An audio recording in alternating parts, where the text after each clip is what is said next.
Hello students, मैं अम्बुज मिश्रा आप सभी का हार्दिक स्वागत करता हूं आपके यूट्यूब चैनल पर। मैं हमेशा की तरह उपस्थित हूं आपके बीच करंट अफेयर्स के इस सेशन के डिस्कशन को लेकर। जैसा कि हम सभी पिछले वीडियोस में करते आए हैं, तो उसी तरह से आज भी अपना सेशन आज स्टार्ट करेंगे। तो चलिए स्टार्ट करते हैं आज का अपना सेशन। और यहाँ पर एक जो है एक जो विचार लिखा हुआ है, जो बात लिखी हुई, इसको आप पढ़ सकते हैं। इसका मतलब यहाँ पर यही लिखा हुआ है कि जो ये सपना है वो जादू के माध्यम से वास्तविकता में नहीं बनता। ठीक है, कोई भी अगर ड्रीम है तो किसी भी मैजिक के थ्रू जो है वो रियलिटी नहीं बनता है। उसके लिए वह जो है पसीना, दृढ़ संकल्प और कड़ी मेहनत, उसके लिए उसकी आवश्यकता पड़ती है। तो इसको आप समझिएगा। इसी के साथ हम लोग आज का अपना सेशन स्टार्ट करेंगे। और इम्पोर्टेंट है आज का सेशन, बहुत ही अच्छे अच्छे क्वेश्चंस आपको मिलेंगे आज के सेशन में। तो सारे क्वेश्चंस को आप पढ़िएगा, समझिएगा, नोट्स बनाइएगा। जैसा कि आप नोट्स बनाते हैं, पेन और कॉपी साथ में लेकर ही बैठिएगा और साथ में नोट्स ज़रूर बनाइएगा। जितने भी जो भी फैक्ट्स होते हैं, पॉइंट्स, जो भी जितनी लैंग्वेज लिखी होती है उसमें जो भी मैं कोई भी जो इंपॉर्टेंट फैक्ट होता है उसको मैं वहाँ पर मेंशन करता हूँ। ठीक है, तो हाईलाइट करता हूँ उस चीज़ को। तो उस चीज़ को नोट्स बनाइएगा, तो उससे आपका करंट अफेयर्स के साथ साथ जो है वो स्टैटिक जीके है, या फिर कुछ उसमें सब्जेक्ट आपके जीएस वगैरह से भी कुछ सारे बहुत सारी चीज़ें पूरी होती हैं। वो फिर चाहे वो पॉलिटी हो, या फिर ज्योग्राफी हो, हिस्ट्री हो, इकोनॉमी हो, ठीक है, या फिर स्टैटिक जीके हो, आर्ट कल्चर हो, ठीक है। ऐसी बहुत सारी चीज़ जो वहाँ पर आपको सारा कंटेंट मिक्स में मिलता है। तो इस वजह से वीडियो को ध्यान से सुनिएगा, पढ़िएगा और उसको साथ में नोट्स ज़रूर बनाइएगा। इसी के साथ स्टार्ट करते हैं आज का अपना सेशन। स्क्रीन पर आपके पहला क्वेश्चन लिखा हुआ है, स्टेटमेंट टाइप में ये क्वेश्चन है। ठीक है, यहाँ पर स्टेटमेंट यहाँ पर दो दिए जाएंगे और उन स्टेटमेंट में से कौन सा स्टेटमेंट राइट है या नहीं है उसको यहाँ पर आपको चेक करना है। लिखा हुआ है कि 5 स्टार गांव योजना। ठीक है, स्टेटमेंट क्या यहाँ पर लिखा हुआ है, 5 स्टार गांव योजना के संदर्भ में निम्नलिखित कथनों पर विचार कीजिए। तो पहला जो स्टेटमेंट है कि यह योजना ग्रामीण विकास मंत्रालय के द्वारा चलाई जा रही है, देखना बताना है ये सही है या नहीं। दूसरा स्टेटमेंट है कि यह योजना विशेष रूप से सुदूरवर्ती गांवों में जन जागरूकता के माध्यम से प्रमुख डाक योजनाओं की सार्वभौमिक पहुंच सुनिश्चित करने के लिए शुरू की गई है। ठीक है ना। तो दूसरे स्टेटमेंट में क्या लिखा, यह योजना विशेष रूप से सुदूरवर्ती यानी जो बहुत दूर दूर क्षेत्र में जो गांव हैं उनमें जन जागरूकता यानी कि जो है वो सोशल अवेयरनेस के जो माध्यम से डाक योजनाओं की सार्वभौमिक पहुंच, जो इंडिया पोस्ट जो डाक विभाग है उसकी जो पॉलिसीज़ हैं, जो उसकी योजनाएं हैं, उसकी एक यूनिवर्सल पहुंच जो है जनता के तक, उसको सुनिश्चित करने से शुरू की गई है। दोनों स्टेटमेंट में, दोनों कथनों में से, दोनों स्टेटमेंट्स में से कौन सा स्टेटमेंट सही है? ऑप्शन है केवल एक, ऑप्शन बी है केवल दो, ऑप्शन सी है एक और दो दोनों, या फिर ऑप्शन डी है ना ही एक ना ही दो। तो इसका जो सही आंसर है वो है आपका ऑप्शन बी, यानी कि केवल दो। यानी कि यहाँ पर केवल दूसरा स्टेटमेंट सही है, पहला स्टेटमेंट सही नहीं है। पहला स्टेटमेंट जो लिखा हुआ है कि यह योजना ग्रामीण विकास मंत्रालय के द्वारा चलाई जा रही है, तो ये ग्रामीण विकास मंत्रालय के द्वारा योजना नहीं चलाई जा रही है, ये स्टेटमेंट गलत हो गया। दूसरा स्टेटमेंट बिल्कुल सही है। ठीक है, तो आइए इसकी डिटेल्स देखते हैं क्यों दूसरा स्टेटमेंट सही है। यहाँ पर लिखा हुआ है कि डाक विभाग ने, क्या लिखा हुआ है कि डाक विभाग ने देश के ग्रामीण क्षेत्रों में, ठीक है, ग्रामीण क्षेत्रों में प्रमुख डाक योजनाओं के सार्वभौमिक पहुंच सुनिश्चित करने के लिए 5 स्टार गांव योजना के नाम से एक योजना शुरू की है। 5 स्टार गांव के नाम से एक योजना शुरू की है। ठीक है ना। जैसा मैंने पहले बताया, जो भी पोस्ट ऑफिसेस की जो यानी कि डाक विभाग की जो भी पॉलिसीज़ हैं, उन पॉलिसीज़ की यानी कि एक सार्वभौमिक पहुंच, यानी एक, यानी कि आसानी से जनता तक वो चीज़ें पहुंच पाएँ, उस चीज़ को सुनिश्चित करने के लिए 5 स्टार गांव नामक योजना किसके द्वारा? इंडिया पोस्ट यानी भारतीय डाक विभाग के द्वारा चलाई जा रही। ठीक, ये तो आपको समझ में आ गया। इसी वजह से पहला स्टेटमेंट गलत था। ठीक है, योजना से विशेष रूप से यहाँ पर लिखा हुआ है कि सुदूरवर्ती गांवों में जन जागरूकता और डाक उत्पादों और सेवाओं तक पहुँचने में मदद मिलेगी। ठीक है, 5 स्टार गांवों की योजना के तहत सभी डाक उत्पादों और सेवाओं को ग्रामीण स्तर पर उपलब्ध कराया जाएगा, उनकी मार्केटिंग और उनका प्रचार किया जाएगा। ठीक है, यानी कि कुल मिला के यहाँ पर आप देख सकते हैं कि जो डाक उत्पाद हैं, डाक उत्पाद का मतलब यहाँ पर ये है कि जो पोस्ट ऑफिस की जो पॉलिसीज़, जो योजनाएं हैं, ठीक है ना, उनको डाक उत्पाद बोला जाएगा। और जो गांवों में जन जागरूकता है, उन दोनों के बीच में जो एक खाई बनी हुई है, खाई का मतलब ये है कि जो है उन दोनों के बीच में यानी कि अच्छा जो है वो पहुंच नहीं है। डाक विभाग की योजनाएं गांवों तक अच्छे से नहीं पहुंच पाती हैं जनता के बीच में। तो इस चीज़ को कम करने के लिए, इस खाई को कम करने के लिए, यानी कि जनता तक सारी चीज़ें पहुंचाने के लिए योजना लाई गई है। ठीक है। और इसके तहत क्या है, सभी डाक उत्पाद या सभी डाक सेवाएं को ग्रामीण स्तर पर उनको उपलब्ध कराया जाएगा, उनकी मार्केटिंग की जाएगी, उनका प्रचार प्रसार किया जाएगा। शाखा कार्यालय ग्रामीण की सभी संबंधित जरूरतों को पूरा करने के लिए वन स्टॉप शॉप के रूप में कार्य करेंगे। जो शाखा होते हैं हर गांव में, जैसे आप पोस्ट ऑफिस का शाखा देखते हैं ना, शाखा कार्यालय, शाखा डाकघर होती है, किसी गांव में होती है या फिर 2-3 गांवों को मिलाकर एक पोस्ट ऑफिस होता है। ठीक है। गांवों में जो शाखा डाकघर होता है, ठीक है, उनके माध्यम से यहाँ पर ग्रामीण डाक सेवक के रूप में कार्य करेंगे। 5 लोगों का एक ग्रुप होगा, 5 डाक सेवकों का एक ग्रुप होगा, और वो यानी कि हर गांव गांव में जाके ये सारी चीज़ें करेंगे। ठीक है। और यहाँ पर लिखा हुआ है कि योजना का शुभारंभ करते हुए केंद्रीय संचार राज्य मंत्री संजय धोत्रे ने कहा है। ठीक है। अब यहाँ पर ये पॉइंट आपके लिए है, केंद्रीय संचार राज्य मंत्री कौन है? संजय धोत्रे। उन्होंने कहा है कि महाराष्ट्र में यह योजना महाराष्ट्र में प्रारंभिक आधार पर शुरू की जा रही है। यहाँ के अनुभव के आधार पर इसे देश भर में लागू किया जाएगा। सेकेंड पॉइंट आपके लिए नोट करने के लिए ये है यहाँ पर अच्छी बात, कि अभी ये योजना पूरे देश में नहीं लागू हुई है। अभी ये महाराष्ट्र में एक डिस्ट्रिक्ट है पालघर। ठीक है। महाराष्ट्र में एक डिस्ट्रिक्ट कौन सा है? पालघर है महाराष्ट्र में। तो अभी महाराष्ट्र के डिस्ट्रिक्ट पालघर में अभी इसको लॉन्च किया गया, इस योजना को। और महाराष्ट्र में इस योजना का अनुभव कैसा है उस एक डिस्ट्रिक्ट में, वहाँ उसको देखते हुए, उसके अनुभव लेते हुए, उसमें क्या अभी कमियां हैं, क्या उसको सही करने की आवश्यकता है। ठीक है। इन सारी चीज़ों को वहाँ पर उसका अनुभव लेते हुए फिर इसको पूरे देश में लागू किया जाएगा। ठीक है। जैसे कि अभी जैसे कोई भी आप काम करते हैं ना, पहले छोटे स्तर पर आप काम करते हो, उसको चेक करना होता है ये कैसा जाएगा, फिर आप बड़ा स्तर बड़े लेवल पर आते हैं। तो यही चीज़ यहाँ पर भी है। पहले इसको महाराष्ट्र के एक डिस्ट्रिक्ट में लॉन्च करके देखा जाएगा, एक्सपीरियंसेस लिए जाएंगे, उसके बाद फिर उसको पूरे देश में लागू किया जाएगा। ठीक है। तो कुल मिला के आपको सारी चीज़ें समझ में आ गई होंगी कि इसका 2 लाइन में मतलब समझना है कि डाक उत्पादों और जो भी यानी कि पोस्ट ऑफिस के जो पॉलिसीज़ हैं, जो सर्विसेज हैं, उनको गांवों तक पहुंचाने के लिए ये काम किया गया है। अब बात आएगी कि 5 स्टार इसको नाम क्यों दिया गया, 5 स्टार गाँव नाम क्यों दिया गया, तो ये हम आपको अगली स्लाइड में समझाते हैं। ठीक है। यहाँ पर लिखा हुआ है, पहली जो हेडिंग आप देख रहे हैं कि 5 स्टार योजना के अंतर्गत आने वाली स्कीम, यानी वो कौन कौन सी योजनाएं होंगी जो इस 5 स्टार योजना के अंतर्गत आएंगी और जिनका प्रचार प्रसार गांवों में किया जाएगा। बचत बैंक खाते, ठीक है ना, सेविंग बैंक अकाउंट्स, ठीक है, आवर्ती जमा खाते हैं, एनएससी, ठीक है, जो एनएससी वगैरह होते हैं, केवी प्रमाण पत्र, सर्टिफिकेट पत्र, ठीक है, सुकन्या समृद्धि खाते, पीपीएफ खाते या फिर वित्त पोषित डाकघर का जो सेविंग अकाउंट्स होता है, ठीक है ना, भारतीय डाक पेमेंट बैंक खाते, पोस्टल लाइफ इंश्योरेंस पॉलिसी, ग्रामीण डाक जीवन बीमा पॉलिसी, प्रधानमंत्री सुरक्षा बीमा योजना, ठीक है, जो आपने भी देखा था लॉन्च हुआ था, ठीक है, प्रधानमंत्री जीवन ज्योति बीमा योजना, सुरक्षा बीमा योजना खाता वही जिसमें 12 रुपये में साल भर का इंश्योरेंस पॉलिसी होती है, और प्रधानमंत्री जीवन ज्योति बीमा योजना खाता वो है जिसमें 330 रुपये से साल भर का इंश्योरेंस पॉलिसी होती है। ठीक है। ये इतनी सारी योजनाएं इस स्कीम के अंतर्गत आएंगी। ठीक है। और इसमें है क्या कि लिखा हुआ है कि यदि कोई गाँव ऊपर दी गई योजनाओं की सूची में से 4 योजनाओं के लिए कवरेज प्राप्त करता है तो उसे उस गांव को 4 स्टार दर्जा मिलेगा। यदि कोई गांव इनमें से 3 योजनाओं को पूरा कर लेता है तो उसको 3 स्टार का दर्जा दिया जाएगा, और अगर सभी योजनाओं को पूरा कर लेता है, 4 से अधिक पहुंचता है या 5 या फिर 5 से अधिक, तो उसको 5 स्टार का दर्जा उस गाँव को दिया जाएगा। ठीक है। तो ये समझ में आ गया होगा आपको 5 स्टार गाँव योजना। यहाँ पर नोट कैसे करना है, 5 स्टार गाँव योजना किसके द्वारा लॉन्च की गई, क्यों लॉन्च की गई, ठीक है, और इसका प्रमुख उद्देश्य क्या है, किसने लॉन्च किया, प्रारंभिक रूप में इसे कहाँ इसको लॉन्च किया गया है, कौन कौन सी स्कीम आने वाली, ये आप मत लिखिएगा, कल पढ़ लीजिएगा, और इसको केवल ये इस वाली स्लाइड में केवल आपको समझना है। ठीक है। तो इसी के साथ उम्मीद करते हैं कि आपको ये क्वेश्चन समझ में आया होगा। ठीक है। आगे बढ़ते हैं अपने क्वेश्चन नंबर 2 पर। दूसरा क्वेश्चन है कि यहाँ पर भी स्टेटमेंट वाला क्वेश्चन है। ये क्वेश्चन थोड़ा लंबे, इनमें टाइम जरूर लगेगा समझने में, लेकिन ये क्वेश्चन इंपॉर्टेंट है। यहाँ पर कई सारी चीज़ें आपको करंट अफेयर्स के साथ साथ आपके जीके और जीएस में भी आपको मदद मिलेगी। ठीक है। पैंगोंग त्सो झील, ठीक है ना, पैंगोंग त्सो झील भारत और चीन के बीच वास्तविक नियंत्रण रेखा एलएसी पर, यानी कि जो line of actual control LAC पर स्थित है।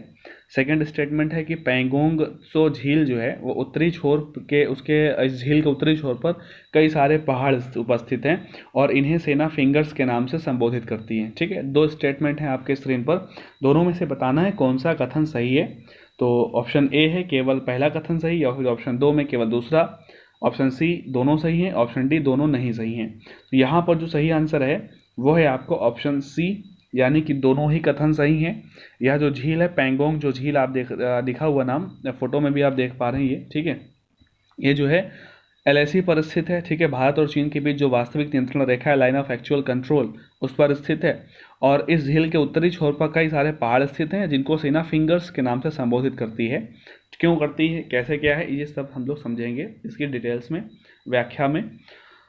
ठीक है, तो लिखा हुआ है कि यह जो झील है पैंगोंग त्सो झील जो है ये लद्दाख में भारत चीन सीमा के विवादित क्षेत्र में स्थित है। ठीक है, ये मुद्दा अभी जो है ये झील काफ़ी ज़्यादा चर्चा में, इससे पहले ही एक बार इस झील की चर्चा और हुई थी जब 2017 में भी एक बार एलएसी पर विवाद हुआ था। ठीक है, भारत चीन को लेकर, भारत चीन को यानी कि सीमा रेखा को लेकर।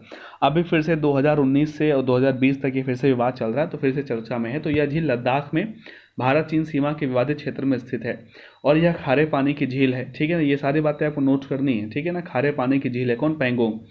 इसलिए इसमें जलीय जीवन लगभग ना के बराबर, ऐसा नहीं कि इसमें जो जलीय जीव जंतु हैं वो लगभग ना के बराबर हैं, लेकिन पैंगोंगत्सो झील जो है कई प्रवासी पक्षियों के लिए एक महत्वपूर्ण प्रजनन स्थल भी है।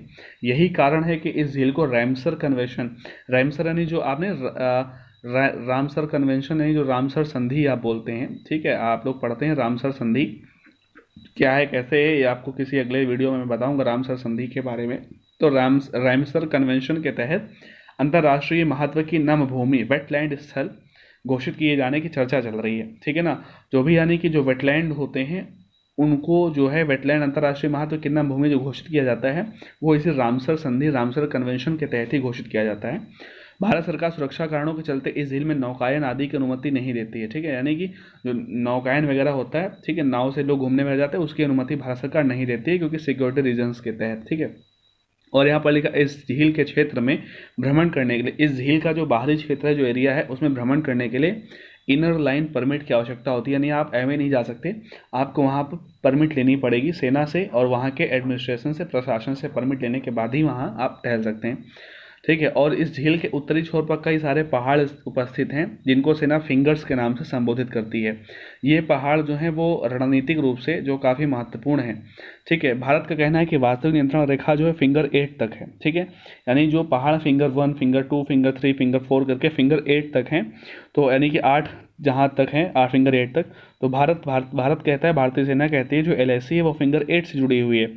और लेकिन क्या है कि चीन की सेना वो फिंगर 8 से अंदर फिंगर 4 तक है। ठीक है, यानी कि जैसे ये आप मान लीजिएगा कि यहाँ पर फिंगर 1 से आप स्टार्ट करते हैं और बढ़ते हुए फिंगर 8 तक आते हैं। ठीक है, और यहाँ बीच में कहीं पड़ता है फिंगर 4।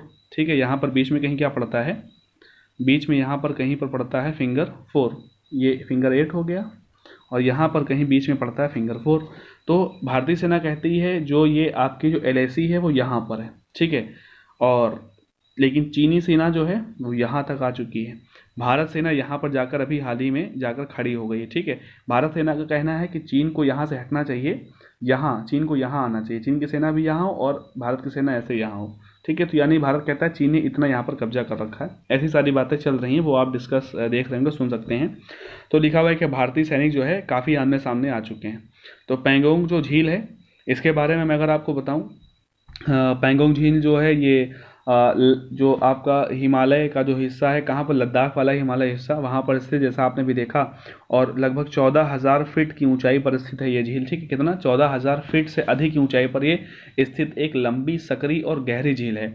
इस झील की लंबाई जो है वो 135 किलोमीटर है। कितनी, 135 किलोमीटर है। और इस 135 किलोमीटर से दो हिस्से कहाँ, चीन में स्थित हैं। यानी भारत में इस झील का हिस्सा जो है कितना है, भारत में झील का 45 किलोमीटर एरिया है और चीन में इसका 90 किलोमीटर का एरिया पड़ता है। ठीक है, यानी कि भारत के पास एक हिस्सा है और दो हिस्से चीन के पास। इस झील का दो हिस्सा जो है वो चीन में पड़ता है, एक हिस्सा भारत में पड़ता है। ठीक है, तो यहाँ पर ये आपको ध्यान रखना है इस झील के बारे में। और बाकी ज़्यादा इसके बारे में पढ़ सकते हैं आप, गूगल करिएगा इस झील के बारे में, कई सारी और इंपॉर्टेंट चीज़ें आपको जानने को मिलेंगी। ठीक है, इसका पानी खारा है, इसके बाद भी जो है ठंडियों के सीज़न में, यानी कि जब ये विंटर का सीज़न आता है, इसका बावजूद, खारा पानी होने के बावजूद भी विंटर के जो सीज़न में ये पूरी पूरी तरीके से झील जो है ये जम जाती है। ठीक है, ये इसकी एक खासियत है। तो आगे बढ़ेंगे हम लोग। ये झील क्यों चर्चा में है, क्योंकि भारत चीन सीमा का जो विवाद चल रहा है उसी वजह से झील चर्चा में है। इसके बारे में पढ़ लीजिएगा, पूछे जा सकते हैं क्वेश्चन। आगे हम लोग बढ़ेंगे अपने अंतर्राष्ट्रीय क्वेश्चन नंबर 3 पर अंतर्राष्ट्रीय साक्षरता दिवस 2020 का विषय क्या है, ठीक है, थीम क्या है। जो इंटरनेशनल लिटरेसी डे है 2020 का, उसका थीम, उसका मुख्य विषय क्या है। 4 ऑप्शन यहाँ पर दिए गए हैं और ये आप यहाँ पर देख पा रहे हैं। चौथे ऑप्शन के ऊपर ये फोटो जो है फोटो कवर हो गई, चौथा ऑप्शन फोटो के नीचे कवर हो गया। तो चलिए आपके लिए तीन ऑप्शन में गेस करिएगा आप। पहला option literacy and skills development in the covid crisis and beyond, ठीक है। ऑप्शन बी है लिटरेसी एंड मल्टीलिंग्विज्म जो है in the covid crisis and beyond. Option 3 है, सी है, यानी कि literacy teaching and learning in the covid crisis and beyond. तो इसका जो सही आंसर है वो है ऑप्शन नंबर सी, ठीक है, literacy teaching and learning in the covid crisis and beyond, ठीक है। ये यहाँ पर इसका सही आंसर है।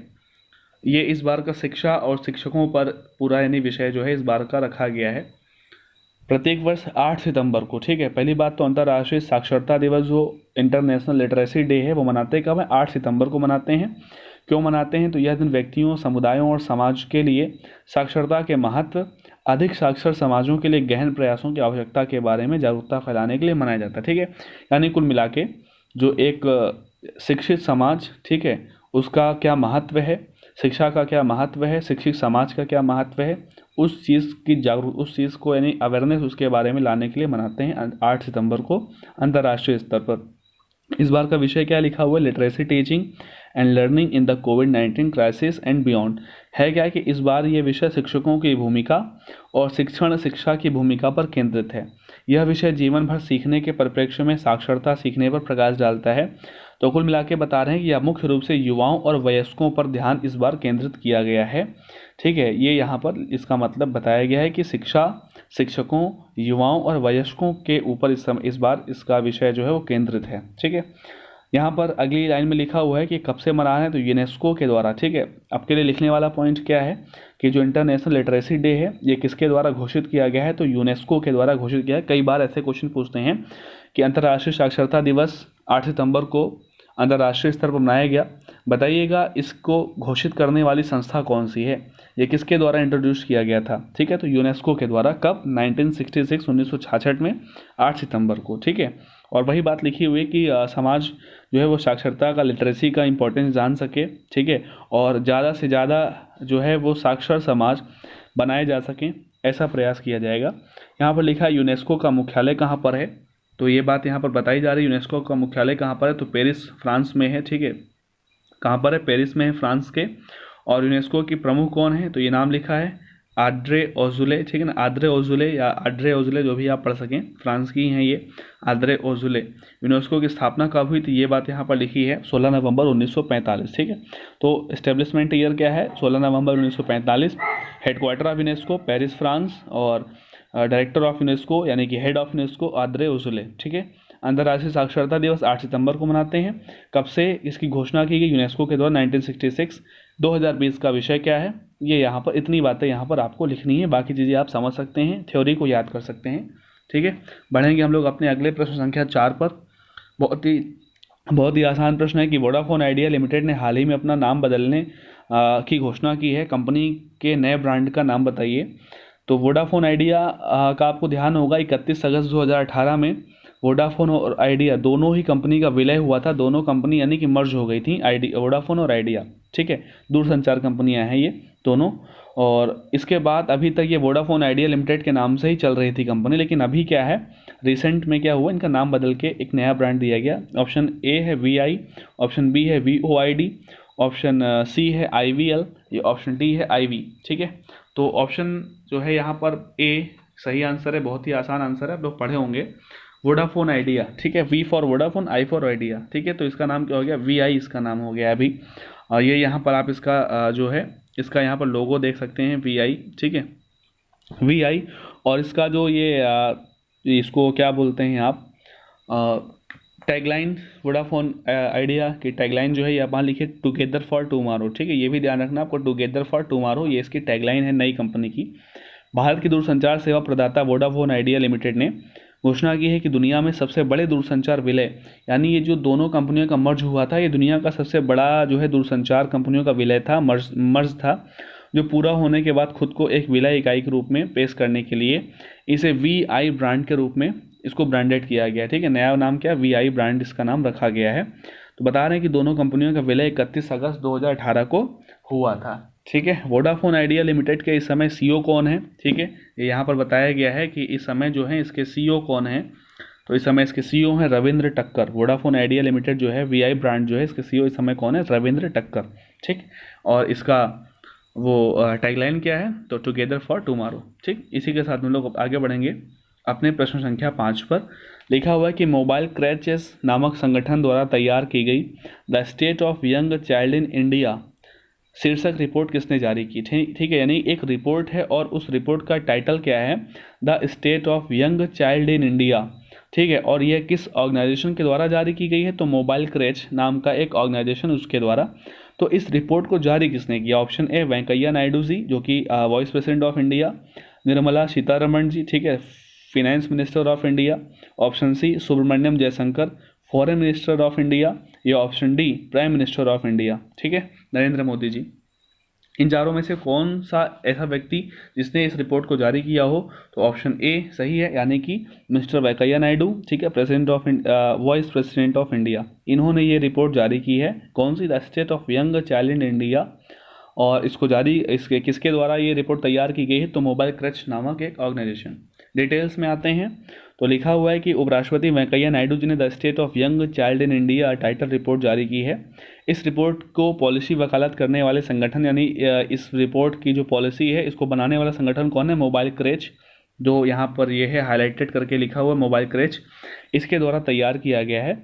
रिपोर्ट देश में स्वास्थ्य और पोषण पर तैयार की गई है। जो हेल्थ जो सिस्टम है और जो न्यूट्रिशन सिस्टम है उसको लेकर यहाँ पर रिपोर्ट बनाई गई है। इस रिपोर्ट में बताया ये गया है कि रिपोर्ट के अनुसार भारत में 21% में से, यानी जो 6 साल से कम उम्र के बच्चों का जो परसेंटेज है लगभग भारत में वो 21% है। ठीक है ना, 6 साल से कम उम्र के बच्चे जो हैं लगभग भारत में 21% हैं, और उनमें से 159 मिलियन बच्चे कुपोषित हैं। ठीक है, उनमें से 36% का जो है बच्चे वो कम वजन के शिकार हैं, और 159 जो मिलियन बच्चे कुपोषित हैं उनमें से, यानी जो 159 मिलियन यहाँ पर एक संख्या दी गई है, कौन सी? 159 मिलियन इतने बच्चे क्या हैं? कुपोषित हैं। आप इनमें भी अलग अलग क्राइटेरिया हैं कि कम वजन के शिकार कौन से हैं, जिसको पूर्ण टीकाकरण नहीं मिला, या फिर शिक्षा, या फिर स्वास्थ्य, कैसे कौन कौन सी चीज़ें। तो उनमें से 36% जो है वो कम वजन के शिकार हैं, 38% जो है वो टीकाकरण प्राप्त नहीं कर पाए हैं, क्योंकि जो वैक्सीन वगैरह लगाई जाती है वो नहीं प्राप्त कर पाए हैं, और बहुत सारे बाल पोषण, स्वास्थ्य देखभाल, शिक्षा और अन्य सुरक्षा सेवाओं पर जो है वो खरे नहीं उतरते हैं। और इस पर किए गए खर्च के विश्लेषण के अनुसार भारत 2018-19 के दौरान प्रति बच्चे पर जो है वो 1773 रुपये खर्च किए गए हैं। ठीक है ना, इन चीज़ों को दूर करने के लिए 2018-19 के दौरान भारत में प्रति बच्चे पर 1723 रुपये खर्च किए गए हैं। लिखा हुआ है कि जो पूरी योग्य आबादी को कवर करने के लिए अपर्याप्त है, यानी 1723 रुपये बच्चे पर जो है खर्च करना वो अपर्याप्त है पूरी आबादी को कवर करने के हिसाब से, ये यहाँ पर बताया गया। दूसरी बात यहाँ पर क्या है, ये यहाँ पर लिखा हुआ है कि यंग चाइल्ड आउटकम इंडेक्स है, उसके आधार पर सर्वश्रेष्ठ प्रदर्शन करने वाले राज्य कौन कौन से हैं। यानी कि इस रिपोर्ट ने स्टेट वाइज एक जो है इंडेक्स तैयार की है कि इन चीज़ों को लागू करने में, यानी कि जो है ये कुपोषण वगैरह कम करने में कौन से स्टेट जो है वो सबसे अच्छे रहे हैं। तो नंबर 1 पर रहा है केरला, और नंबर 2 पर रहा है गोवा, 3 पर रहा है त्रिपुरा। फिर लिखा हुआ है कि सबसे खराब प्रदर्शन किसका रहा है, सबसे यानी कि बैड परफॉर्मेंस किसका रहा है। तो बिहार का सबसे खराब रहा है, उससे थोड़ा खराब उत्तर प्रदेश का, फिर उससे खराब झारखंड का। आगे जाएंगे तो स्टेट यानी यहाँ पर मिलते जाएंगे आपको, क्योंकि सारे इंपॉर्टेंट नहीं है। ये यहाँ पर आप देख सकते हैं, क्वेश्चन ऐसे पूछ सकता है यहाँ पर कि जो है यंग चाइल्ड आउटकम इंडेक्स के आधार पर जो है सर्वश्रेष्ठ प्रदर्शन करने वाला स्टेट कौन सा है? केरला। खराब करने वाला यानी बैड परफॉर्मेंस कौन है? बिहार है। ठीक है, या रिपोर्ट कौन जारी किया है? तो मोबाइल क्रच नाम का एक संगठन है। और मोबाइल क्रच के बारे में मैं बताऊं अगर आपको, तो इसकी बड़ी ही यानी अच्छी स्टोरी है, बड़ी रोचक कहानी मोबाइल क्रच की। ये जो है वो मार्च 1969 में बना था संगठन। ठीक है, मार्च 1969। ठीक है, मार्च 1969 में यानी कि संगठन बना 1969 में, ये संगठन बना था मार्च में। और इसकी यानी कि जो फाउंडर थी, ठीक है, जिन्होंने इसको स्थापित किया था, उनका नाम था मीरा महादेवन। ठीक है, क्या नाम था? मीरा महादेवन। उनके साथ को फाउंडर एक हैं देविका सिंह, जो अभी भी इस मोबाइल क्रच संगठन ऑर्गेनाइजेशन की प्रमुख बॉडी में है, वो देविका सिंह, ठीक है। मीरा महादेवन ने इसको फाउंड किया था, स्थापित किया था, ठीक है। क्यों किया था? तो बच्चों के लिए जो कई संगठन कार्य करता है, जैसे आपने यहाँ पर रिपोर्ट में जैसे समझ में आया होगा आपको, तो बच्चों के यानी कुपोषण, ऐसी चीज़ें, उनकी शिक्षा, उनकी सुरक्षा, उनके स्वास्थ्य आदि विषयों पर जो है वो उसकी वकालत करती है, यानी उसके लिए वो काम करते हैं संगठन, एनजीओ टाइप आप कह सकते हैं। वर्तमान समय में इस मोबाइल क्रच की जो एग्जीक्यूटिव डायरेक्टर है उनका नाम है सुमित्रा मिश्रा, ठीक है। वर्तमान समय में जो इस एनजीओ के डायरेक्टर हैं वो कौन है? सुमित्रा मिश्रा जी इस समय इसकी डायरेक्टर हैं, ठीक है। और आगे बढ़ेंगे इसी के साथ। समझ में आ गया होगा आपको, रिपोर्ट के बारे में समझाया हमने आपको, और मोबाइल क्रच के बारे में भी बताया कि 69 में स्थापित है मीरा महादेवन के द्वारा। वर्तमान में इसके एग्जीक्यूटिव डायरेक्टर कौन है? सुमित्रा मिश्रा। किसकी? मोबाइल क्रच संगठन की। क्योंकि ये चीज़ जो है अभी चर्चा में आ गई है, इसलिए ज़रूरी रहेगा कि आप इस चीज़ को समझ पाएँ। फिर क्वेश्चन नंबर 6 है, मानसिक स्वास्थ्य पुनर्वास टोल फ्री हेल्पलाइन का नाम बताएं जिसे हाल ही में सामाजिक न्याय और अधिकारिता मंत्रालय के द्वारा शुरू किया गया था। ऑप्शन ए है सेवा, ऑप्शन बी है उम्मीद, ऑप्शन सी किरण, ऑप्शन डी सूर्य किरण, ठीक है। यानी मानसिक स्वास्थ्य जो मेंटल हेल्थ है, ठीक है, उस चीज़ को कम करने के लिए, उसको ध्यान में रखने के लिए उसके लिए टोल फ्री हेल्पलाइन कौन सी है, क्या उसका नाम है, किसके द्वारा शुरू किया गया? तो मिनिस्ट्री, जो गवर्नमेंट ऑफ इंडिया का जो मिनिस्ट्री है, ministry of social justice and empowerment, यानी कि सामाजिक न्याय और अधिकारिता मंत्रालय, मंत्री हैं थावरचंद गहलोत। तो इसका जो है ऑप्शन नंबर सी, ठीक है, ऑप्शन नंबर सी इसका जो है वो राइट आंसर है, यानी कि किरण। हेल्पलाइन का नाम क्या? किरण। डिटेल्स देख लेते हैं। सामाजिक न्याय अधिकारिता मंत्रालय के DPWD, ठीक है, DE क्या लिखा है? DEPWD, ठीक है, DEPWD के विभाग के द्वारा 24/7 टोल फ्री मानसिक स्वास्थ्य पुनर्वास हेल्पलाइन किरण 180059990019 का शुभारंभ किया गया 13 भाषाओं में, ठीक है ना, 13 लैंग्वेजेस में इसका शुभारंभ किया गया। इस हेल्पलाइन का उद्देश्य क्या है? विशेष रूप से कोविड-19 महामारी के दौरान जो है मानसिक रोगों की बढ़ती संख्या, ठीक है, मेंटल हेल्थ की समस्या इस समय काफ़ी बढ़ रही। कोविड-19 के दौरान कई सारी चीज़ें देखने में आ रही हैं। लोग सुसाइड कर रहे हैं, ठीक है ना, मानसिक रूप से परेशान होकर लोग सुसाइड कर रहे हैं या फिर स्ट्रेस ले रहे हैं। इस तरह की बहुत सारी चीज़ें निकल के आ रही हैं, क्योंकि कोविड-19 के समय हर व्यक्ति जो है वो परेशान है कहीं ना कहीं बहुत ज़्यादा, चाहे वो जॉब को लेकर कई सारी, यानी कि क्या है, जॉब को लेकर कई सारी क्राइसिस हैं, ठीक है ना, फाइनेंशियल सिचुएशन को लेकर कई सारी क्राइसिस हैं, ठीक है, बहुत सारी ऐसी चीज़ें हैं। तो इन चीज़ों को देखकर लोग बहुत स्ट्रेस ले रहे हैं, मानसिक रोग इस समय बढ़ते जा रहे हैं। तो उन चीज़ों को कम करने के लिए और इससे पीड़ित लोगों की राहत और सहायता प्रदान करें टोल फ्री नंबर, यानी किसी को भी अगर ऐसा लगता है कि वो मेंटल रूप से, यानी कि वो परेशान है, स्ट्रेस है, उसको हेल्प की आवश्यकता है, और ऐसी सिचुएशन में होता क्या है, ये बहुत ही यानी एक खतरनाक स्थिति होती है। स्ट्रेस का लेवल जो होता है ऐसी स्थिति में होता क्या है कि लोग किसी से शेयर भी नहीं कर पाते हैं, ठीक है ना, और वो अंदर ही अंदर जो है स्ट्रेस लेकर, यानी कि एक बहुत बड़ा एक सिचुएशन बन जाता है। तो इस तरह से क्या है कि वो किसी से नहीं शेयर कर पाते हैं, तो ये हेल्पलाइन नंबर पर फ़ोन करें और वहाँ से जो है डायरेक्शंस लें, वहाँ से उनको हेल्प दी जाएगी, क्या करें वो क्या ना करें, ऐसी सारी चीज़ें हैं। तो इसको किसने लॉन्च किया है? वेबकास्ट के माध्यम से थावरचंद गहलोत, जो कि सामाजिक न्याय अधिकारिता मंत्री हैं, ठीक है। उन्होंने पोस्टर, विवरणिका और संसाधन पुस्तक का भी उद्घाटन किया हेल्पलाइन के माध्यम से, ठीक है। और अभी जो है भारत सरकार का जो स्वास्थ्य मंत्रालय है उसने भी, यानी कि जो है मानसिक स्वास्थ्य को लेकर एक हेल्पलाइन जारी की है, उसके बारे में भी हम लोग बात करेंगे अगले वीडियो में, ठीक है। बढ़ते हैं अपने अगले प्रश्न संख्या 7 पर। निम्नलिखित में से कौन सी देश ने हाल ही में वर्चुअल मोड में आयोजित G20 एजुकेशन मिनिस्टर्स की बैठक की अध्यक्षता की है? यानी एक संगठन, जो आप स्क्रीन पर देख पा रहे हैं फोटो पे G20 लिखा हुआ है, तो G20 एक संगठन है 20 देशों का, भी इसके बारे में बात करेंगे। तो G20 देशों के शिक्षा मंत्रियों की बैठक हुई हाल ही में वर्चुअल मोड में, यानी कि वीडियो कॉन्फ्रेंसिंग के माध्यम से हुई। तो उसकी अध्यक्षता किसने करी है? ऑप्शन ए है Saudi Arabia, option B Argentina, option C है चीन, या फिर ऑप्शन डी है तुर्की। तो इसका जो सही आंसर है बच्चों, इसका सही आंसर है ऑप्शन ए, यानी कि सऊदी अरब। सऊदी अरब ने इसकी अध्यक्षता करी है। देखते हैं आगे वाली स्लाइड में क्या यहाँ पर मिलता है। शिक्षा के क्षेत्र में कोविड-19 महामारी के कारण उत्पन्न व्यापक व्यवधानों को दूर करने के लिए, आप समझिएगा इस बात को, कोविड-19 जो है वो कोविड-19 पेंडेमिक के कारण जो व्यापक व्यवधान जो हैं, बड़े बड़े जो है वो प्रॉब्लम्स जो आ रही हैं, उनको दूर करने के लिए G20 एजुकेशन मिनिस्टर्स की विशेष वर्चुअल बैठक आयोजित की गई। भारत की तरफ से उसमें रिप्रेजेंट किसने किया, भारत को रिप्रेजेंट कौन कर रहा है, तो मानव संसाधन विकास मंत्री, जिसका नाम चेंज हो गया है, शिक्षा मंत्रालय भी उसका नाम हो गया है, तो रमेश पोखरियाल निशंक ने बैठक में भारत का प्रतिनिधित्व किया, भारत को रिप्रेजेंट किया।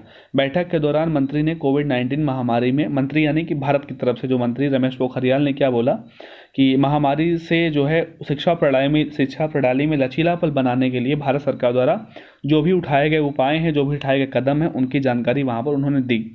ठीक है, तो G20 यानी कि जो एजुकेशंस को लेकर जो कई सारी जो है, जैसे स्कूल बंद हैं, कॉलेज बंद हैं, ठीक है, टीचर्स स्टूडेंट्स सभी घर पे हैं, सारा यानी कि पूरे वर्ल्ड में एजुकेशन जो सिस्टम है वो पूरी तरीके से क्या है, ठप हो चुका है। तो उस चीज़ पर बातचीत करने के लिए उसको कैसे यानी कि उसको सॉल्व किया जाए, कैसे उसको दोबारा से शुरू किया जाए, कैसे कैसे प्रॉब्लम्स आएंगे उनको कैसे सॉल्व किया जाए, इन सारी चीज़ों को लेकर G20 देशों के बीच एजुकेशन मिनिस्टर्स की बैठक हुई थी। भारत की तरफ से रमेश पोखरियाल ने भारत को रिप्रेजेंट किया। आगे लिखा है लाइन में कि जो है 20 सदस्यों का एक समूह, ठीक है ना, यानी कितने 20 सदस्य हैं, 20 देशों का एक ग्रुप है G20, इसका नाम ही होता है ग्रुप 20। अंतर्राष्ट्रीय आर्थिक सहयोग का प्रमुख मंच है, ठीक है ना, इंटरनेशनल जो है इकोनॉमिक जो कोऑपरेशन का एक प्रमुख प्लेटफॉर्म है, जो हर महाद्वीप के विकसित और विकासशील, ठीक है, वो चाहे डेवलप हो और चाहे अंडर डेवलप हो, दोनों देशों के नेताओं को एक मंच पर एक साथ लाता है। ठीक है, जैसे अमेरिका आपका विकसित है तो भारत विकासशील है, लेकिन यहाँ पर अमेरिका भी आएगा तो यहाँ पर भारत भी आएगा। ठीक है, इस तरीके की यानी कि यहाँ पर बात है। तो विकासशील दोनों देशों के नेताओं को एक साथ मंच पर लाता है। ठीक है, G20 के बारे में बात करें, इसके मेंबर्स कंट्री यहाँ पर लिखे, इसके जो यानी इसके जो कंट्री मेंबर्स हैं, सदस्य देश हैं, अर्जेंटीना, ऑस्ट्रेलिया, ब्राज़ील, कनाडा, चीन, France, Germany, Bharat, Indonesia, Italy, Japan, Mexico, रूस, सऊदी अरब, दक्षिण अफ्रीका, कोरिया गणराज्य, तुर्की, ब्रिटेन, USA और यूरोपीय संघ यानी कि EU, सारे यहाँ पर नाम लिखे हैं, इसको आप नोट कर सकते हैं। और G20 के बारे में मैं आपको बता दूं तो G20 का गठन जो हुआ था वो 26 सितंबर 1999, इस डेट को आप लिख लेना, अभी 26 सितंबर आने वाली है, 26 सितंबर 1999 को। ठीक है, एक ग्रुप आपका है G7, ठीक है ना, आपने नाम सुना होगा ग्रुप 7, तो ग्रुप 7 वाले देशों ने ही मिलकर ग्रुप 20 का गठन किया था। ठीक है, और हर साल इसका शिखर सम्मेलन होता है। 2008 में इसका जो है पहला सम्मेलन हुआ था, शिखर सम्मेलन, तब से लगातार इसका सम्मेलन होते आ रहा है। 2019 में इसका जो सम्मेलन था वो जापान के ओसाका में हुआ था। ठीक है, 2019 का G20 का जो समिट था वो कहाँ पर हुआ था, जापान का शहर कौन सा है, ओसाका। ठीक है, 2019 में 28-29 जून को ये संपन्न हुआ था जापान में, जापान के ओसाका में। ठीक है, अभी 2020 वाला भी होना है, अभी हो नहीं पाया है। 2020 वाला कब से कब तक होगा, 21 से 22 नवंबर। ठीक है, 2020 में कब से कब तक होगा, 21 से 22 नवंबर को होगा, और उसकी अध्यक्षता कौन करेगा, सऊदी अरब करेगा, ध्यान रखना है आपको। ठीक है, उसकी अध्यक्षता कौन करेगा, सऊदी अरब। हालांकि वीडियो कॉन्फ्रेंसिंग के माध्यम से आयोजित किया जाएगा, आयोजन होगा इस कॉन्फ्रेंस का, और उसका अध्यक्षता, उसको हेड कौन करेगा, उस वीडियो कॉन्फ्रेंस को सऊदी अरब करेगा। ठीक है, 2020 का। अभी यहाँ पर एक आपको जो है क्वेश्चन बताना है, ठीक है, कमेंट बॉक्स में जाके आपको लिखना है, ये जो 2020 का G20 सम्मेलन होगा इसका थीम क्या होगा। ठीक है दोस्तों, ये आपको यहाँ पर आंसर देना है कि 2020 में जो 21 से 22 नवंबर सऊदी अरब की अध्यक्षता में G20 का समिट होने वाला है, जिसमें मोदी जी रिप्रेजेंट करेंगे इंडिया को, उसका मुख्य विषय क्या होगा। ठीक है, चलिए उम्मीद करते हैं आप सभी क्वेश्चन का आंसर यहाँ पर कमेंट बॉक्स में हमें देंगे। आगे बढ़ते हैं अपने क्वेश्चन संख्या आज क्या जो है 8 पर। कौन सा ऑस्ट्रेलियाई क्रिकेटर, यानी किस ऑस्ट्रेलियाई क्रिकेटर को हाल ही में भारत में ऑस्ट्रेलिया के व्यापार प्रतिनिधि यानी कि बिजनेस रिप्रेजेंटेटिव के रूप में अपॉइंट किया गया है, यानी कि ऑस्ट्रेलिया की सरकार ने अपने किस पूर्व क्रिकेटर को भारत में ऑस्ट्रेलिया की तरफ से बिजनेस रिप्रेजेंटेटिव के रूप में अपॉइंट किया हुआ है। फोटो में आप देख पा रहे हैं, ऑप्शन है Aaron Finch, option B Matthew Hayden, option C Adam Gilchrist, option D Ricky Ponting. तो अगर आप यानी आपका क्रिकेट से लगाव है तो आप पहचान पा रहे होंगे कि ये व्यक्ति फ़ोटो में कौन है। हालांकि मैं तो नहीं पहचान पाऊंगा क्योंकि मुझे मालूम नहीं, मुझे क्रिकेट वगैरह का कम ज़्यादा थोड़ा उसके विषय में है। तो फिलहाल जिन लोगों को मैच वगैरह क्रिकेट मैच देखते हैं उसमें उनकी दिलचस्पी है, पहचान चुके होंगे। इसका ऑप्शन नंबर बी सही है, यानी कौन सा, मैथ्यू हेडन। ठीक है, कौन सा, मैथ्यू हेडन, ऑप्शन बी इसका सही आंसर है, ये मैथ्यू हेडन है। ठीक है, आगे बढ़ते हैं। ऑस्ट्रेलिया की सरकार ने भारत के साथ व्यापार संबंधों को आगे बढ़ाने के लिए पूर्व क्रिकेटर मैथ्यू हेडन और भारतीय मूल की राजनेता लीशा सिंह को व्यापार प्रतिनिधि नियुक्त किया है। तो यानी केवल मैथ्यू हेडन ही नहीं, ऑस्ट्रेलिया ने भारत के साथ व्यापार संबंधों, जो उसके बिजनेस रिलेशंस हैं, उसको आगे बढ़ाने के लिए दो लोगों को अपॉइंट किया है। एक तो पूर्व क्रिकेटर मैथ्यू हेडन, और दूसरी इंडियन जो है PIO को पर्सन ऑफ इंडियन ओरिजिन यानी कि भारतीय मूल की राजनेता लीसा सिंह को बिजनेस रिप्रेजेंटेटिव नियुक्त किया हुआ है। भारत के साथ ऑस्ट्रेलिया की विदेश और आर्थिक नीति के रिश्तों को आगे बढ़ाने में एक परिषद जो है महत्वपूर्ण भूमिका निभाएगा। और हाल ही में क्या बता रहे हैं कि भारत और ऑस्ट्रेलिया की जो व्यापार परिषद है, उस बोर्ड का अध्यक्ष किसको बनाया गया है? अशोक जैकब को। ठीक है, ये नाम यहाँ पर आप देख रहे हैं। तो जो भारत ऑस्ट्रेलिया व्यापार परिषद है, जो बोर्ड है, उसका अध्यक्ष अशोक जैकब को बनाया गया है, और इनके अलावा वहाँ पर 3 नए मेंबर्स भी शामिल होंगे। ठीक है, तो ये ध्यान रखना है। मैथ्यू हेडन क्या है? ऑस्ट्रेलिया की तरफ से ऑस्ट्रेलियाई रिप्रेजेंटेटिव हैं भारत में। ठीक है, दोनों देशों के व्यापार को बढ़ाने के लिए। और कौन है? लीसा सिंह है। 2 नाम आपको यहाँ पर याद रखते हैं। ऑस्ट्रेलिया के प्राइम मिनिस्टर का नाम यहाँ पर लिखा हुआ है स्कॉट मॉरिसन। ऑस्ट्रेलिया की मुद्रा यहाँ पर लिखी है कि ऑस्ट्रेलियाई डॉलर। ऑस्ट्रेलिया की राजधानी यहाँ पर बताई गई है कैनबरा। तो आशा करते हैं कि आप सारी चीज़ें समझ गए होंगे और लिख भी चुके होंगे। कोई भी आपको प्रॉब्लम आती है समझने में, कोई भी आपका क्वेश्चन है, कोई भी डाउट है, तो आप बेशक बिना संकोच, बिना किसी संकोच के आप उसको कमेंट बॉक्स में जाकर लिखिएगा। मैं पूरा प्रयास करूंगा कि आपको समझा पाऊँ। ठीक है, ऑप्शन डी यहाँ पर लिखा हुआ है कि हाल ही में केशवानंद भारती का निधन हो गया। वह कौन थे? क्वेश्चन नंबर 9 है, हाल ही में केशवानंद भारती का निधन हुआ, वह कौन थे? फोटो में देख के आप समझ पा रहे हैं कि कौन थे, बहुत ही आसान है।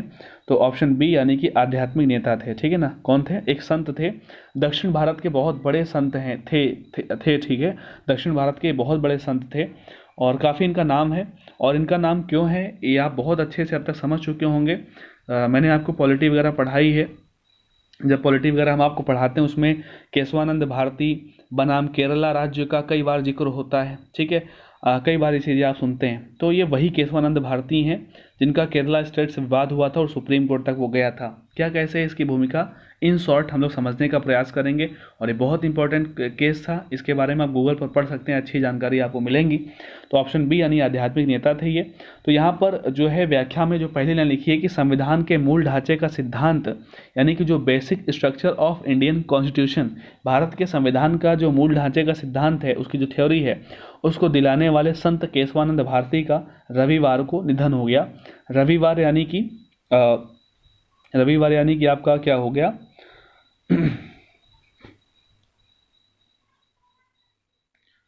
यानी कि 12 सितंबर को उनकी डेथ हो गई। ठीक है, तो यहाँ पर बताया गया कि जो है ईदा नीर मठ, हालांकि इसको जो है ईडा नीर मठ को यानी क्या बोलते हैं, एडानीर भी बोलते हैं, एडनीर मठ भी बोलते हैं। क्या बोलते हैं? एडनीर या फिर ईदा नीर जो लिखा हुआ है। ठीक है, तो एडानीर मठ में उम्र संबंधी बीमारियों की वजह से 79 ईयर्स की एज में उनकी डेथ हो गई। ठीक है, अब यहाँ पर लिखा है कि गौरतलब है कि 4 दशक पहले केशवानंद भारती ने जो है केरल भूमि सुधार कानून, जो यानी कि केरल का जो लैंड रिफॉर्म्स जो कानून बने थे, उनको यानी कि उस पर यानी कि उन्होंने एक एक्शन लिया था, उस पर उन्होंने केस किया हुआ था, जिस पर सुनवाई करते हुए सुप्रीम कोर्ट ने संविधान के मूल ढांचे का सिद्धांत दिया। यानी कि 1973 इनके केस से पहले, ये केस जो था 1973 में आया इसका निर्णय, और 1973 के पहले बेसिक स्ट्रक्चर ऑफ कॉन्स्टिट्यूशन ये चीज़ नहीं थी। ये ऐसी कोई भी थ्योरी नहीं थी कि संविधान का मूल ढांचा क्या होता है, ये किसी को पता ही नहीं था। ये इनके केस से ही निकल के आया। ठीक है, ये यहाँ पर लिखा है। और यह फैसला शीर्ष अदालत यानी कि सुप्रीम कोर्ट की अब तक सबसे बड़ी पीठ ने दिया था, जिसमें 13 न्यायाधीश थे। ठीक है, यानी आज भी इतिहास है इसका, आज भी रिकॉर्ड है। सुप्रीम कोर्ट में कोई भी यानी कि जो जुडिशियल बेंच बनी हो, कोई भी जो न्यायिक पीठ बनी हो, ठीक है, वो अब तक की सबसे बड़ी वो बेंच थी, यानी कि 13 जजेस की बेंच। ठीक है ना, 13 जजेस की बेंच जो है वो अब तक किसी मामले में नहीं बनी है। तो आपसे क्वेश्चन ऐसा होता है कि अब तक की सबसे बड़ी जो है वो जुडिशियल बेंच कौन सी है? तो वो केशवानंद भारती बनाम केरला राज्य स्टेट में ही था, यानी कि 13 न्यायाधीश। ठीक है, केशवानंद भारती बनाम केरला राज्य मामले पर 68 दिन तक सुनवाई हुई थी, और अब तक उच्चतम न्यायालय में सबसे अधिक समय पर किसी मुकदमे पर चली सुनवाई के मामले में यह शीर्ष पर है। यानी कोई भी ऐसा मामला आज तक इतिहास में 1973 के बाद से 2020 तक नहीं है जिसमें किसी केस पर 68 दिन तक सुनवाई चली हो। हाँ, हाल ही में भी 2019 में जो अयोध्या का मामला आया, जो अयोध्या का जो विवाद था मंदिर वाला, उसका जो निर्णय आया, उसमें 41 दिन सुनवाई चली थी, तो वो भी यानी इस रिकॉर्ड को नहीं तोड़ पाई। तो पहले नंबर पर आज भी केशवानंद भारती बनाम केरल राज्य का मामला है जिस पर 68 दिन सुनवाई चली थी, और दूसरे नंबर पर आपका अयोध्या मामला आता है जिस पर 41 दिन की सुनवाई चली थी। ठीक है, इस मामले की सुनवाई जो 31 अक्टूबर 1972 से शुरू हुई थी और 23 मार्च 1973 को जाके पूरी हुई, यानी 68 दिन लग गए। और इस केस का निर्णय जो है वो 24 अप्रैल 1973 को आया था। कब आया था? 24 अप्रैल 1973 को इस केशवानंद भारती बनाम केरला स्टेट का निर्णय आया था, जो कि ऐतिहासिक था। आज भी ये डेट ऐतिहासिक है। तो मैं यहाँ पर आपको बता दूं कि जो है पहली चीज़ तो याद है यहाँ पर जो देखिए ना कि 13 न्यायाधीशों की पीठ, इसे सेकंड नंबर पर आता है गोलकनाथ बनाम पंजाब राज्य जिसमें 11 जजेस थे। ये आपका मैंने जीके के पोर्शन से पॉलिटी का सेशन मैंने यहाँ पर आपको कुछ चीज़ें बताई हैं।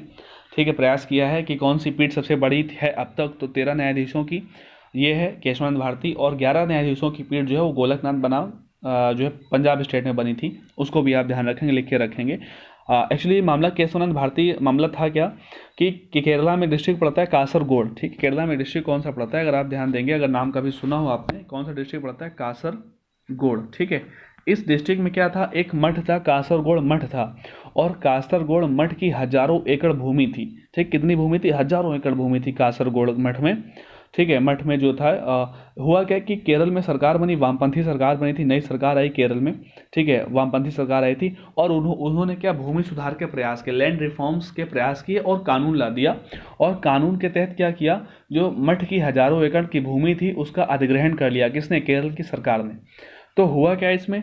तो केशवानंद भारती जो थे, यही इस चीज़ को उठाने वाले, ये हाई कोर्ट जाते हैं। हाई कोर्ट में जब इसका निर्णय नहीं निकलता, हाई कोर्ट में इनको राहत नहीं मिलती है, तो ये पहुंचते हैं सुप्रीम कोर्ट तक, केस को ले जाते हैं। हालांकि इस केस में केशवानंद भारती का व्यक्तिगत कोई लाभ नहीं हुआ। ठीक है, भूमि सुधार जो कानून था वो लागू रहा, मठ की भूमि वापस पूरी की पूरी नहीं मिल पाई। लेकिन एक जो बात हुई, जो पूरे संविधान का इतिहास बन के रह गया, एक केस संविधान में इतिहास की जगह ले ली इसने, वो ये हुआ कि संविधान के मूल ढांचे का सिद्धांत इस केस ने दे दिया। इसकी वजह से ये बहुत ही फेमस रहे, और दक्षिण भारत के यूतो यानी ये आध्यात्मिक नेता माने गए, लेकिन दक्षिण भारत के बहुत बड़े संत के रूप में इनका भी यानी इंपॉर्टेंस है। तो उम्मीद करते हैं कि कुछ हद तक मैंने आपको समझा पाया हूँ मैं, क्योंकि ये केस बहुत लंबा है, इतने में मैं नहीं बता सकता, और टाइम का भी ध्यान रखना है। ठीक है, इस वजह से पूरा तो नहीं बता पाया हूँ, लेकिन फिर भी बहुत कुछ मैंने आपको बताया। बाकी की सारी बातें आप गूगल से कर सकते हैं। केशवानंद भारती बनाम केरला स्टेट 1973 का केस पढ़िएगा, बहुत कुछ समझ में आएगा, इंटरेस्टिंग है। लास्ट क्वेश्चन आज का स्टेटमेंट वाला क्वेश्चन है। पहला स्टेटमेंट आपको देखना है कि प्रधानमंत्री मत्स्य संपदा योजना को जो है आत्मनिर्भर भारत पैकेज का ही एक हिस्सा है।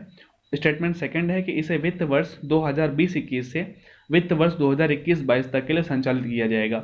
बताना है कि उपरोक्त में से कौन सा कथन सही है, केवल एक या फिर केवल दो या फिर दोनों सही है, या फिर ना ही एक सही है ना ही दो सही है। तो यहाँ पर जो आपका ये जो ऑप्शन नंबर ए है यानी केवल वन, ठीक है, ऑप्शन नंबर कौन सा? केवल पहला स्टेटमेंट सही है, दूसरा स्टेटमेंट सही नहीं है। क्यों? क्योंकि ये 2021-22 तक के लिए नहीं है, ये और भी आगे तक जाएगी योजना। ठीक है, तो यहाँ पर जैसा कि आप फोटो में देख पा रहे हैं, पीएम टू लॉन्च प्रधानमंत्री मत्स्य संपदा योजना ऑन 10 सितंबर 2020, 10 सितंबर 2020 को इस योजना को मोदी जी ने लॉन्च किया। ठीक है, आगे बढ़ते डिटेल्स में। यहाँ पर लिखा हुआ है कि ये जो प्रधानमंत्री मत्स्य संपदा योजना है, ये मत्स्य क्षेत्र पर यानी जो मछली पालन क्षेत्र पर केंद्रित एक सतत विकास योजना है। इसे आत्मनिर्भर भारत पैकेज, जो आत्मनिर्भर भारत का पैकेज आया था कोविड-19 के टाइम पर, ठीक है, तो उसी का एक हिस्सा है। इसको 2020-21 से 2024-25 तक यानी 5 साल की अवधि के दौरान सभी राज्यों और केंद्र शासित प्रदेशों में कार्यान्वित किया जाना है। तो इसी वजह से ऑप्शन जो स्टेटमेंट 2 था वो गलत हो गया था, कि वहाँ पर 22-23 लिखा था, 21-22 लिखा था, लेकिन ये 2024-25 तक यानी 5 साल के ड्यूरेशन के लिए काम करेगी योजना। और इस योजना पर अनुमानतः यानी कि एक अनुमान है कि 20,050 करोड़, ठीक है, 20,050 करोड़ रुपए का इन्वेस्ट किया जाएगा। और 20,050 करोड़ का इन्वेस्ट जो है वो मत्स्य क्षेत्र पे होने वाला सबसे अधिक निवेश, यानी कि अभी तक जो है इस क्षेत्र में इतना इन्वेस्ट नहीं हुआ है, जो 20,050 करोड़ का रुपए का इन्वेस्ट होगा। ठीक है, लक्ष्य वर्ष यहाँ पर लिखा है कि 24-25 तक मत्स्य उत्पादन में अतिरिक्त 70 लाख टन की वृद्धि की जाएगी। 2024-25 तक मत्स्य निर्यात से होने वाली आय को 1 लाख करोड़ रुपए तक ले जाना है, ठीक है, जो कि अभी इतनी नहीं है, इसको 1 लाख करोड़ रुपए तक ले जाना है। इसके जो एक्सपोर्ट से जो इनकम होगी, मछुआरों और मत्स्य किसानों की आय को दोगुनी करना है। पैदावार के बाद होने वाले नुकसान को, यानी जो 20-25% नुकसान होता है पैदावार के बाद, उसको घटाकर 10% तक लाना है। यानी जो 20 से 25% का नुकसान होता है उसको 10% तक लाना है। मत्स्य पालन क्षेत्र और सहायक गतिविधियों में 55 लाख प्रत्यक्ष और अप्रत्यक्ष रोजगार के अवसर भी यहाँ पर क्या करने, निकालने हैं। ठीक है, मत्स्य पालन क्षेत्र और सहायक जो भी इसकी यानी कि जो सहायक एक्टिविटीज़ होंगी, ठीक है ना, तो उनमें 55 लाख लगभग रोजगार निकालने हैं, वो प्रत्यक्ष हों या अप्रत्यक्ष हों। तो इस योजना के बारे में इस स्लाइड में जो है इसको आज का लास्ट क्वेश्चन था यही। इसमें कई सारे क्वेश्चन इंपॉर्टेंट थे। ये जो प्रधानमंत्री मत्स्य संपदा योजना है, इसके बारे में आप फिर से पढ़िएगा पूरा। इसके पॉइंट टू पॉइंट सारा सब कुछ इसमें पूरा आपको नोट करने वाला है। यहाँ पर मैटर है, यहाँ पर कुछ भी आपको छोड़ना नहीं, पूरा आपको पॉइंट टू पॉइंट। लैंग्वेज आप भले कम कर दें, लेकिन जो फैक्ट है उसको आपको छोड़ना नहीं है। लैंग्वेज आप शॉर्ट कर सकते हैं, छोटी कर सकते हैं, लेकिन जो पॉइंट हैं, फैक्ट हैं, वो आपको ज़रूर नोट करने हैं। सारे क्वेश्चन इंपॉर्टेंट थे आज के, ठीक है, और सारे क्वेश्चन आपको, सारे क्वेश्चन के सारे फैक्ट यहाँ पर नोट करने हैं। और आशा करते हैं, उम्मीद करते हैं कि आपको सारी चीज़ समझ में आई होंगी। आज का वीडियो थोड़ा सा लंबा हो गया, ठीक है, 10-5 मिनट जो है एक्स्ट्रा हो गया है वीडियो आज का, लेकिन 2-3 क्वेश्चन ऐसे थे जो आपको समझाने में समय लगा। उम्मीद करते हैं चीज़ अच्छी लगी होंगी।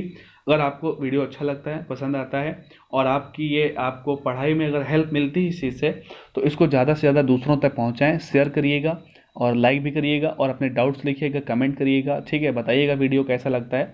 आप लोग अगर कमेंट्स करते हैं, ठीक है, तो उससे हम मोटिवेट होते हैं, अच्छा लगता है। और जितना ज़्यादा आप लोगों तक इसको शेयर करेंगे उतना अच्छा, यानी आपको यहाँ पर कंटेंट मिलता जाएगा, क्योंकि आप लोग इस समय शेयर और लाइक में बहुत ज़्यादा, इस समय आप क्या कर रहे हैं, आप कंजूसी कर रहे हो।